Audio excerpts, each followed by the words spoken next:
Hi everyone, welcome back to the garden. I promised a third video looking at part of the garden which you won't have seen for quite a while, and today is that video. Yes, it's filmed on the same day as the last two videos I put out, which is why I'm now in the later stage of pneumonia, hypothermia. My fingertips are starting to get a little bit of frostbite, but it's a great day, a beautiful crisp January day, just around freezing now, so let's share some more of the garden. One of the reasons why I filmed this video is because that part of the garden is now not quite as much of a mess as it was last year. It's still a mess, don't get me wrong, but not quite as bad as it was. And also, when I put out last spring a post asking about video feedback, some ideas, one of the comments was that people don't really understand the layout of my garden, which is something that I also share when I watch Gardener's World. You see a presenter in one part of the garden, but you don't quite get the context. And without using drone shots of things which I don't have the garden for, and you're not allowed to use them here anyway, it's hard to really convey the location where you are in the garden. So hopefully today's video will be the missing piece that ties the whole garden together. I'm going to walk through the whole garden and look at the bit closest to the house where there are some new additions, but maybe not the ones that you're expecting. So let's get onto it. Our garden then is around 65, 70 meters long, which means you get a lot of different conditions along that length. So at the far end of the garden here, in the fire pit area, you really are exposed. Full sun, beautiful big sky, birds in the trees around. We're in the middle of the countryside here, but equally you could be anywhere. The planting's exotic, Mediterranean trees, South American yuccas, we've got huge eucalyptus over there, magnificent palms from all around the world. This is a strong Mediterranean exotic aesthetic, but nestled here in the countryside, we've got the woods over there. We are truly in a lovely bit of countryside, and I wouldn't have it any other way.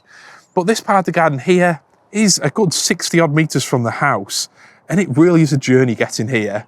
So as we pass through this section here, these are the desert island borders, full of my favourite palms, Jubea chilensis, Trachycarpus fortunei, the magnificent and fast-growing Pinus patula, weeping Mexican pine up there.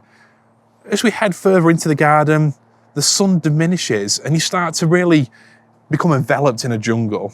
So this part of the garden here, this is the bamboo tunnel, inspired by Chatsworth, where they have a glorious ravine in the woodlands, magnificent towering bamboos either side of you. That's what I want to create here. And this spring, as I talked about in one of my previous videos this year, I'm going to dig up this path here and really widen it, put something permanent in to be able to enjoy the different varieties of bamboos, the height, as this living archway completely envelops you. This, as we're walking the opposite way to usual, is the jungle clearing. At the minute, it looks brown, sparse, bare, but in summer, these gunnery leaves here are colossal, reaching out well over here. This area of border here is full of Hedychium gingers. We've got lots of different hardy begonias, beautiful ground covers, ferns, tree ferns. This really is all about green, the colour green. It wraps around you in this part of the garden here. It's cool. It's shaded by next door's cherry tree there. The sun rises over there, goes high in the sky and sets over there. So whilst the fire pit area sees sun from late morning in summer right the way through to the late evening, this part of the garden here is noticeably cooler, darker and more suited to these jungly green plants. But there's a part of the garden which I haven't really shared because it's a complete mess, and in some ways, I'm actually a little bit annoyed that we didn't have a lot of snow because it would have made it look a little bit neater, which is this pile here. Just look at that, what an absolute mess. At the minute, I've sort of half tidied things up into this section here, but let's face it, this isn't something which you'd see on TV or a YouTube channel, is it? It's an absolute mess. The first thing, elephant in the room, is this giant pile of earth here. As you can probably imagine, carrying out my works to the fire pit project, there was a lot of soil moved. Whilst I did use all the usable topsoil that I could to create the raised beds, there was a lot of claggy subsoil from the bottom of the actual patio area, which temporarily is here because I'm not going to pay for a skip to get rid of it, and I might have a place to get rid of it at some point in the not too distant future. However, the soil, it really is bad. It's proper subsoil. You can't grow anything in it other than well, grass it seems like, and a Phyllostacis henonis bamboo, which was flowering, then looked like it died off, and now it's come back again just to flower again. So work that out, but bamboos are very tough plants, and I will be disposing of that one carefully. So at the minute, this is very much a dumping ground. This area on the left here, this is where I usually start my videos, so you don't see any of that mess here. So it's all carefully coordinated, very careful camera angles, so you don't see any of that I'm obviously showing you in all its beauty and glory today. Over there is my brick shed, which I use for storing fleece and more rubbish. And here we've got a wall, which the old occupants who lived here painted and then gave up halfway through, which I then started painting and it seems like gave up halfway through. So that at some point will be painted. Now, eventually I will share this, but take it in the knowledge that it will be in the distant future. This is where I'm going to have a lean-to greenhouse. Yes, at one point I was going to have a greenhouse through there in the middle of the jungle on the concrete pad, but that wouldn't be the best place for it. This is going to be the perfect spot for a magnificent lean-to greenhouse. Just imagine carrying on the line of that brick shed all the way up here. That really will be something beautiful. Something like Mark's really would be the goal. I'd do things in my own way, but that kind of theme. Built onto that wall here, a lovely probably stone wall around it, and then I'd actually have raised beds around the base of it to help keep the heat in, provide somewhere to grow cannas and gingers, and then also tucked onto this end of it here, potentially even a water feature. So that's very, very distant stuff. But from pipe dreams and things that might happen to something I actually did last year. Look at this magnificent archway. That is something I haven't shared.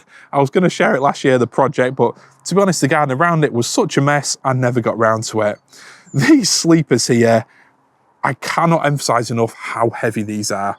Pine sleepers are very, very lightweight. Oak sleepers are heavier, you definitely know you're carrying them, but these things, well over 100 kilos each. They're so dense, so solid. And this forms an archway which frames very nicely the tree fern avenue in the distance, or it would at least if they had the courtesy to stay green all winter. But that part there, I really am pleased with that view. This is something that we'll look out on, the first introduction to the garden. I will be having some gates on it at some point to help keep carrot in here, but also I think that really is going to be such an entrance to the garden. It really sets a statement. So down here, this is a little border that I planted up in, I think it was spring 2021. In fact, I know it was. A part of the garden when I was new to making videos, new to this garden here, I planted it with some nice little exotics.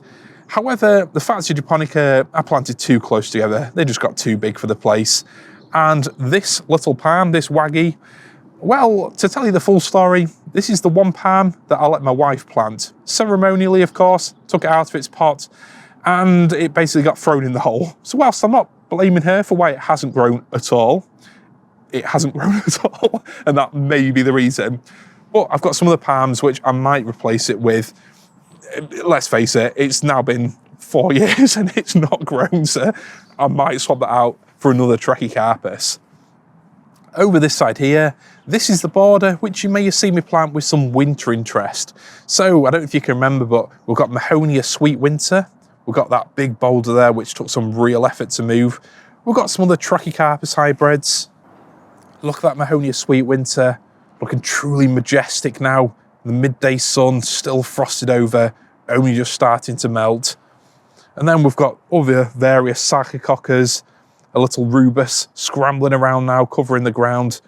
This really is a tough, resilient evergreen border that will hopefully develop to really have that exotic touch, particularly as these palms size up and really dominate this area. But as a short-term measure, again, this was done last year, but I never shared it with you, I very quickly made this screen just out of some rock lats, put together on a few fence posts, a couple of coats of black fence paint. This won't last forever, but I'm thinking the Clematis armandii will grow over it and get a nice screen for at least the next 3 to 5 years. And behind it, we've got, again, a very quick border, a couple of Miscanthus giganteus that I moved from further up the garden. You can't see those ivies over there.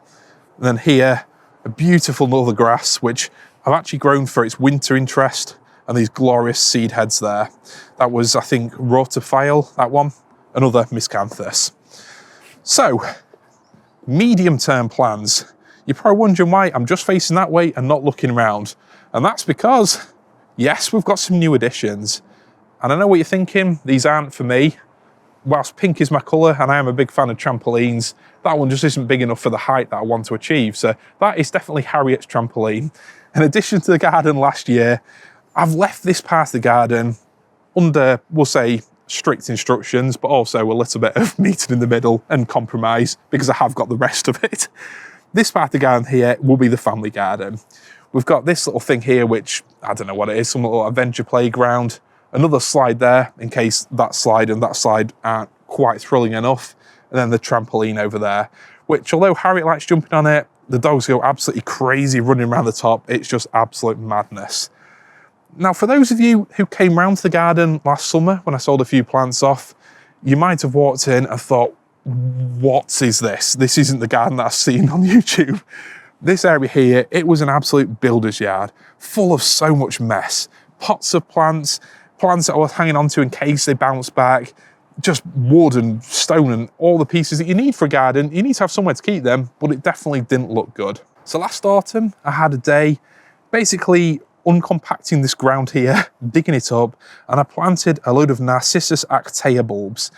I won't be planting this part of the garden. This isn't going to be an exotic garden as such, but I wanted a load of bulbs to really provide a bit of late winter, early spring cheer, lovely scented flowers as well, something to look at, but also something that we can cut back and then we can actually enjoy running around and doing all kiddie stuff in the garden in summer. So those tick that box very firmly. However, this side here, the sunny side of the garden, does give a little bit of room for more potential. So if I go back even further, you'll see this is my very temporary polytunnel. I'll tell you more about that in a video very soon. This is the house here behind me. So this is where you're going to walk into the garden. The long-term plan is to essentially have a big circle of grass. It's only going to be the two ends of the circle, rounded off here. This section here will be a patio, and at this side here, so when I say a circle, essentially chopping both ends of the circle, the actual full circle, if you like, would continue into next door. But what I'm going to do, again, this is a medium-term project, take that how you will, is basically get a line from just in front of those beds there, which very, very roughly follow a circle pattern just in front of these here, and then have patio going in front of those borders under this here, and then that will continue on with the other hard landscaping, which will eventually be done leading all the way through the jungle and into the fire pit.